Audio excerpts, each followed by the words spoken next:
When I put together these shows, I have them scheduled out weeks and sometimes a month in advance. And for each episode, I'll start the prep and research about a week before the recording. So the episodes you hear, like this one, are recorded much earlier than their release date. This one, which I've had on the schedule for months, is a look back on the infamous Sesame Street episode that featured Margeret Hamilton reprising her role as the Wicked Witch of the West. This episode was created with good intentions, but terrified kids and outraged parents. The response was so bad that the Children's Television Workshop banned the episode and it was never aired again. This notorious episode has taken on its own kind of urban legend, and only grainy clips and still frame photos existed. For 46 years, this episode has been locked away, and 6 days before I'm recording this, the episode had been leaked and released all over the internet. This completely changes the direction of this show, but now makes it more compelling than ever. This is a look back on the only banned episode the show ever did, the time the Wicked Witch of the West made a visit to Sesame Street.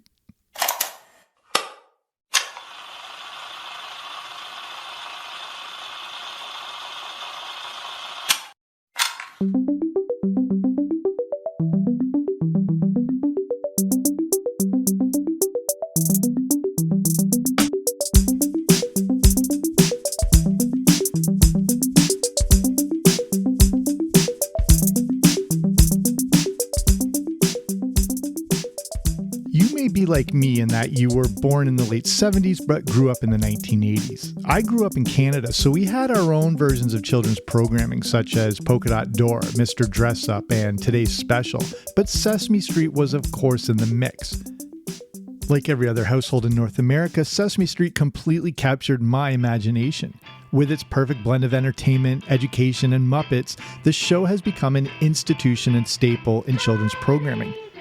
If you grew up watching Sesame Street, you know how you would get used to reruns. Even though it was on every day, they only filmed for less than half of the year. But this was still an astonishing production rate. The show would crank out 130 episodes a year and kept this up for a mind-blowing 30 years. In 1998, they went down to 65 episodes for 3 years. By the mid-2000s, they settled in at 26 episodes a season. And they moved it up to 35 for the last few years. But this was understandable as their back catalog was now massive. As of season 52, there are 4,631 episodes of Sesame Street. The point is, despite this prolific production, there was still the need to show reruns for more than half the year. Little kids don't take the summers off, so you probably remember seeing the same episodes or portions of the shows spread out over other episodes. Even if you grew up a decade after Sesame Street first debuted in July 1969 and were an avid watcher, you had probably caught up with every episode. But unless you were watching on February 10th, 1976, there is one episode you definitely never saw. I have cousins that are quite a bit older than me. The closest in age was about 6 years older. In the early 80s, I distinctly remember my one cousin and my aunt telling us about the terrifying episode of Sesame Street they had seen. He was about 4 or 5 in 1976, so old enough that the memory stayed with him. In an era before the VCR was common, you only had one shot to watch something. Even though I watched Sesame Street all the time, I had never seen this episode with the Wicked Witch from The Wizard of Oz, but they swore it actually happened. I also had a neighbor during the early 1980s who swore he had seen the episode, and his mother backed him up. My own mother hated The Wizard of Oz, so even if this episode did exist, it would probably be off limits for me. Despite this, I remember watching all the time hoping I would see her appearance, as scared as I may have been. I was influenced by my older cousins and wanted to do whatever they did. Even though my mom limited what we could watch at a young age, I was very aware of the Wicked Witch of the West from The Wizard of Oz. By the mid-1980s, we were only allowed to watch to the halfway point of The Wizard of Oz when it came on TV, to the scene where Dorothy enters the poppy field before we had to go to bed. But like every generation since 1939, the Wicked Witch of the West scared the ever-living crap out of me. After hearing these stories from my cousin and neighbor, I do remember watching Sesame Street with a little trepidation, wondering if she would ever appear. She obviously never would, but this whole story stuck with me. So how did this episode come to be, and why did it backfire so terribly? When L. Frank Baum wrote The Wizard of Oz in 1900, I'm certain he never thought it would still impact us to this day. The 1939 film followed the book pretty closely, except the movie made Dorothy's visit to Oz a dream, and in the book, it actually happened. The book also contains the little old witch of the North.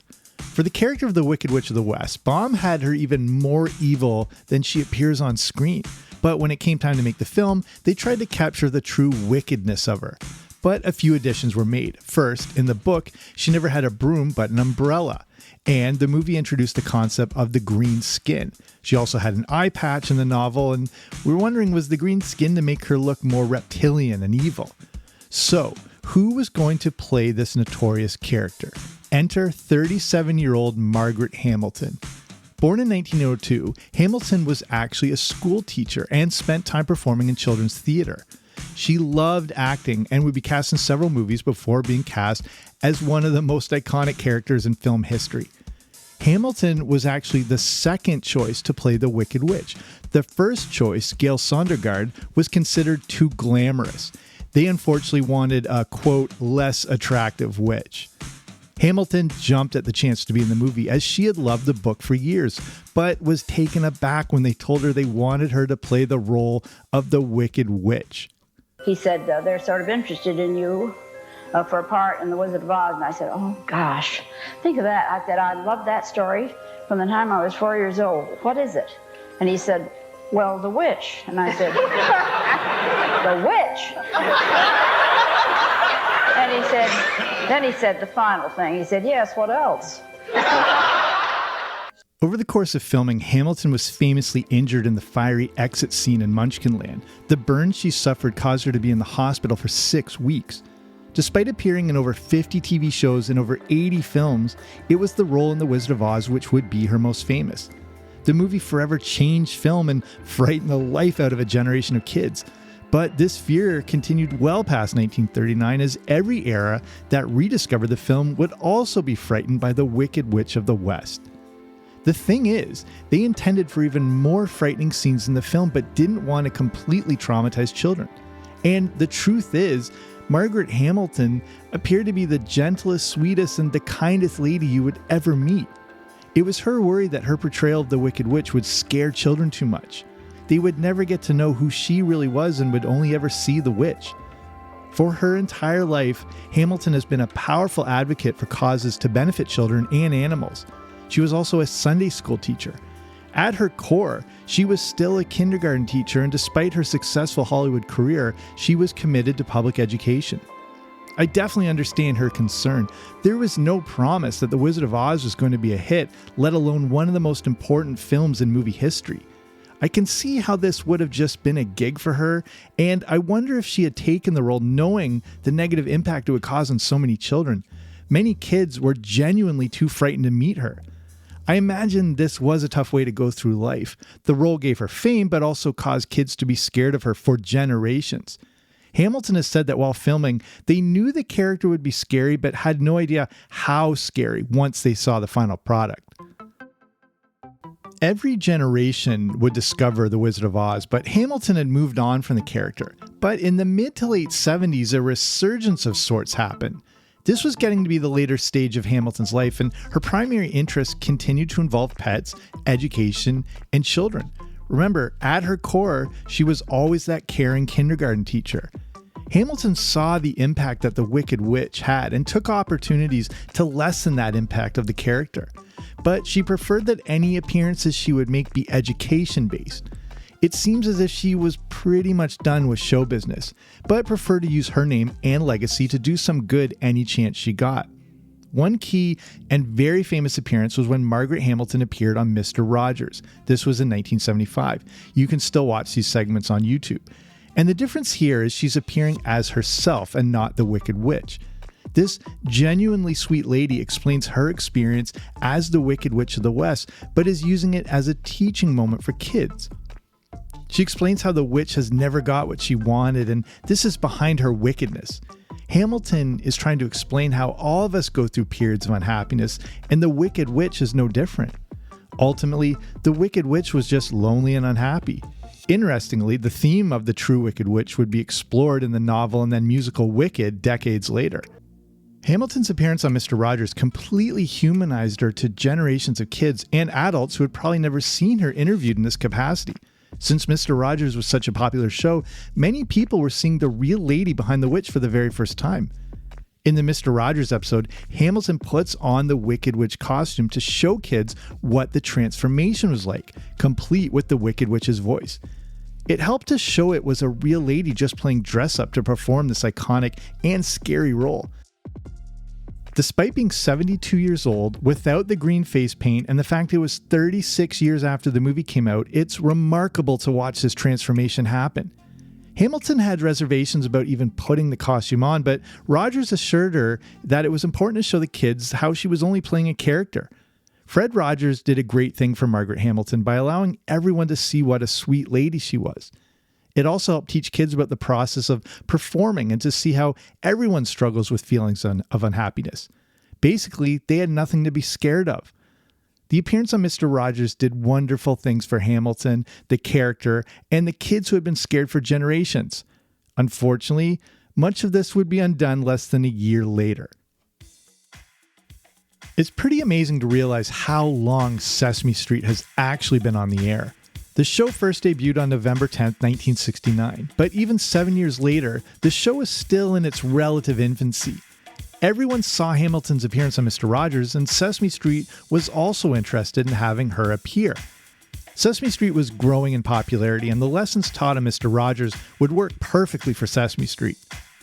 The theme of the show would be about children confronting their fear, and what better fear to confront than the infamous Wicked Witch of the West. It must have been thought that the same kids who watched Sesame Street watched Mr. Rogers, so kids and parents were now familiar with the grandmother of three who played the iconic witch. But the show didn't seem to take the right approach with this episode. Instead of showing up as Margeret Hamilton, we get the full Wicked Witch of the West. The costume, the green face, the cackling voice, it was all there. And there was a storyline to her appearance. Woven throughout the hour-long show is the story of the Wicked Witch dropping her broom while flying over Sesame Street. The show also wanted to teach kids about the importance of being prepared, as the Wicked Witch would have to demonstrate, quote, the value of planning by creating and implementing methods of retrieving the broom, unquote. Here's the plot. David walks out of Hooper's store only to encounter a windstorm. He sees something falling from the sky and catches what turns out to be a broom. Catching the broom stops the windstorm. He uses the broom to sweep up, and then, underscored by an electric guitar theme, the Wicked Witch appears. The witch realizes she's not in Oz anymore and must have drifted somewhere over the rainbow. She demands the broom back, but can't physically get it as long as someone else is holding it. Oh, let me have it! You can't have the broom until you show me a little respect. Oh, yes, I can! No, you can't! Oh, curses, curses! Oh, I forgot! I can't so much as lay a finger on that broom as long as somebody else is holding on to it. That's not fair. That's not fair. Well, I'll fix you. You may think you see the end of me, but you haven't. I'll be back. The witch vows to get the broom back and then disappears into a puff of smoke. Back in Hooper's, David is sharing the story. Everyone doesn't believe him until the witch magically appears. David says she can't get the broom back until she shows him some respect. The witch then makes it rain inside this store, giving this a bit of a Nightmare on Elm Street vibe. Maria tells him to give the broom back. Big Bird then appears to help his friends fight off the Wicked Witch. He grabs a stick, and when the witch appears, Big Bird actually physically threatens her to leave everyone alone. The witch tries to grab the broom and gets electrocuted in some way. Fudge! That makes me furious! I forgot again. Now listen, you. If you don't give me back that broom, your store is going to be more than just wet when I finish with it. And furthermore, I'll turn you into a basketball. Bounce, bounce, bounce in the basket.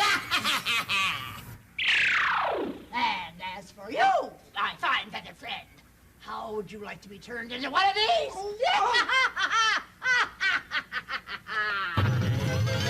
She's gone. Oh, wow. Gee whiz. Oh, look at that. A feather duster. Well, she wouldn't turn me into a feather duster, would she?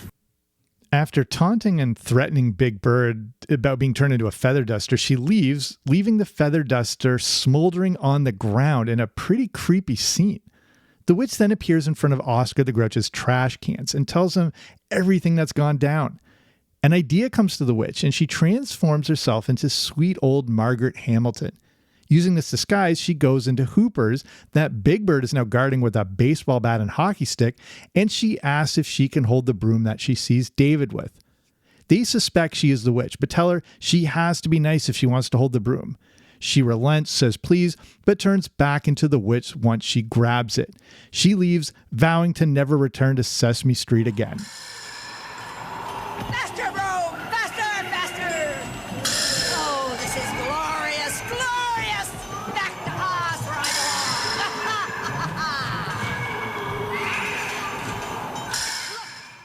As she's flying off, she again loses the broom. David catches it and begins to cry, saying, "I can't go through this again."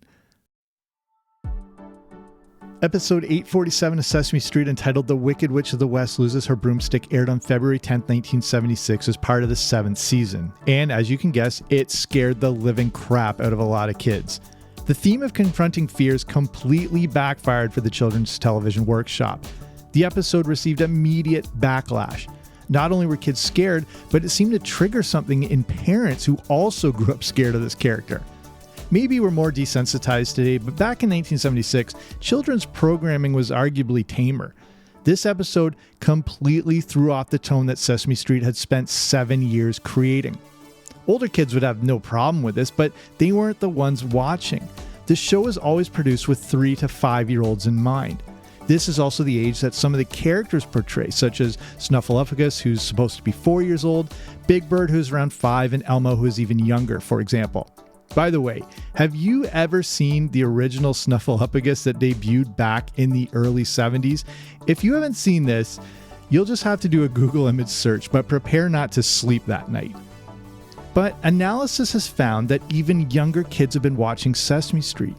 Over the years, the target audience has dropped to the 2 to 4-year-old range. Either way, extremely young children were watching this episode back in 1976, and it freaked them out. If you're watching this episode today, it probably won't have a major impact on you, but you may also find it easily creepy.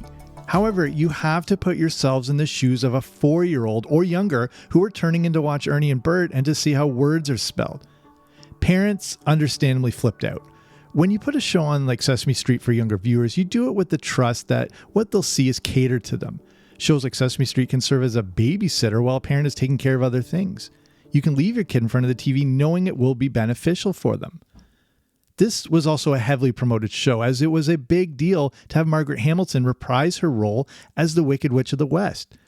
Enraged parents immediately responded to PBS and the Children's Television Workshop. Letters quickly began pouring in. You can only imagine how this would have gone over in a social media age where we can immediately react to anything and let companies hear about it in real time. Because of the time mail takes to arrive, the backlash didn't happen in that exact second, so things seem fine at first. The show would actually air a couple more times. On February 10th, 1976, it came out at 10 a.m. and 4:30 p.m., and then was rerun a few more times. But then the response came swiftly. Parents not only said their kids were freaked out, but they refused to ever watch Sesame Street again. Parents also spoke of crying, running out of the room, and having nightmares for days after. The lessons the show tried to portray were completely missed, and real fear took the place of the lesson about fear. If you go to MuppetsFandom.com, you can see many of the actual letters sent to PBS. Here's a few samples from them. My 3-year-old was pale as a ghost and so worried about Big Bird that he has had trouble sleeping ever since. I would hate to delete Sesame Street from my child's day, but the nightmares are not worth it. Another one said, our 4-year-old was frightened by the witch and ran crying from the room. She had difficulty going to sleep that night because she was still afraid of the witch. Another, our daughter is now afraid to view Sesame Street for fear that the witch will return. Here's another one. There is, however, one part of a recent show that has upset my son greatly, and I fear it may have the same effect on many small children. The show that involved the witch that visited Sesame Street seemed to frighten him during the daytime, and he awoke screaming from bad dreams about a witch at night. And then there were letters from actual children. Here's one from a Rebecca from New York. She said, "I wish you wouldn't put that witch on Sesame Street anymore because I dream about that witch at bedtime.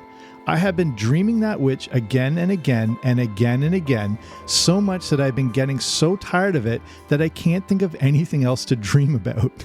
That one hurts. And written into New York Channel 13, quote, "I do not like the witch to be on Sesame Street. Please don't have it there anymore. I am scared of it. Love, Hillary, age 3.5.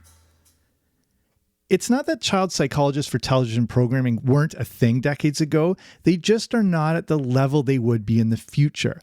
Think of the stuff we watched growing up that was just thrown at us without any study or regard. You may have seen Ryan Reynolds talking about how Deadpool is going to be one of the first R-rated movies on Disney+, but many past Disney films should have been rated R for the irreversible trauma they caused so many kids. We all have those movies and shows from our childhoods that have stuck with us to this day. And I'm not talking about a TV show not made for kids, but cartoons and kid-friendly content that had these damaging effects. For many kids growing up in the 80s, the Wicked Witch of the West episode of Sesame Street was one of those things. So, what did Sesame Street and PBS and the Children's Television Workshop do about this episode? As mentioned, this show aired a few times before the letters were able to pour in, but once they did, PBS and the CTW undertook a case study to examine this episode. According to the Muppets Wiki, additional test screenings took place from March 1st to March 5th to see how a select amount of children would react to it. Ultimately, it would be the reaction of all the parents that would lead them to pulling the episode from syndication. A memo was released saying, quote, "Due to the parents' reactions, the content of the letters, and our impressions from group observation data, we suggest that the Margeret Hamilton show not be rerun," unquote. The episode would become vaulted, with the only evidence of it ever existing in the memories of the people who saw it when it was first released. For 46 years, this episode sat in the background with only the odd mention of it ever coming up. As people grew older, they wondered if the memory they had of this episode was actually real. Did this really happen, or was it just in their imagination? Then, as the internet age began, more people were able to connect over memories of it. And then the odd still frame emerged, but the episode became more of that urban legend. Then, in 2019, everything changed. The American Archive of Public Broadcasting announced it was going to house every episode of the last 50 years of Sesame Street. It turns out the Wicked Witch episode really did happen and was now sitting in this vault. People can now actually view this thing, but it was on a restricted basis and dependent on location. Later in 2019, the Museum of the Moving Image actually started showing clips from the episode as part of the Sesame Street Lost and Found exhibit. It turns out my cousin and neighbor weren't crazy. This thing was very real. It was also the first time that people from Sesame Street acknowledged and discussed this episode. But this was a short-term exhibit and not accessible to the mainstream public. Until just a few days ago. On June 18, 2022, very quietly and out of nowhere, the episode was released online. Not a crappy bootleg copy, but the entire studio version. It was uploaded to Reddit by user Sarsaparilla 170170. For 46 years, this thing had been locked away, and I couldn't believe I was actually getting to watch this thing. No one knew who this user was, but they somehow had a studio recording copy of the episode. It then appeared all over YouTube, and then the mainstream press picked it up. This episode was now everywhere. People who had never heard of this show would get to see it for the first time, and those who thought they imagined it were finally vindicated. And as mentioned, it's obviously not that horrifying, but it goes back to putting yourself in the shoes of a little kid. There are parts I still find a little unnerving and can definitely see myself being frightened of it when I was a kid. It was funny to hear people say how it wasn't that scary. If you're in your 50s, cynical and desensitized by a lifetime of horrifying images, of course it's not scary. This isn't an uncut version of The Exorcist, it's still Sesame Street. Were people expecting to see Ernie and Bert get beheaded by the witch? This was a children's show and the episode scared plenty of them. So why did this thing get leaked nearly a half century later? No one's really sure. Was it passed on from the PBS stations itself to the Muppet fandom sites? Was it from someone connected to the TV studio? Or was it someone really trying hard to get this thing? According to the YouTube channel Blame It on George, the American Archive of Public Broadcasting actually suffered a data breach in 2021. It sounds like whoever hacked them downloaded episodes of Sesame Street that were restricted to the American Archive. Either way, possibly the holy grail of lost media is now out there. As of right now, you can still watch it on YouTube, but there's no telling for how long it's going to be there for. I mentioned how 1976 was a big year for Margeret Hamilton. Not only has she appeared on Mr. Rogers not far before and Sesame Street, but 6 months after the band episode, she also appeared on the infamous Paul Lynde Halloween special, which I've covered on this show before. This train wreck of a variety show, which you can still watch on YouTube, featured Hamilton playing the role of Lynde's housekeeper, but then transforming into the Wicked Witch of the West. However, in this show, she plays a much more comical version of the witch. If they had taken this approach with the Sesame Street episode, it may have had a much different effect. The Paul Lynde Halloween special is one of the most overtop things you will ever see, and Margeret Hamilton appears alongside Witchy Poo from H&R Puffin Stuff, played by Billy Hayes. Well, Margaret, your sister is a witch.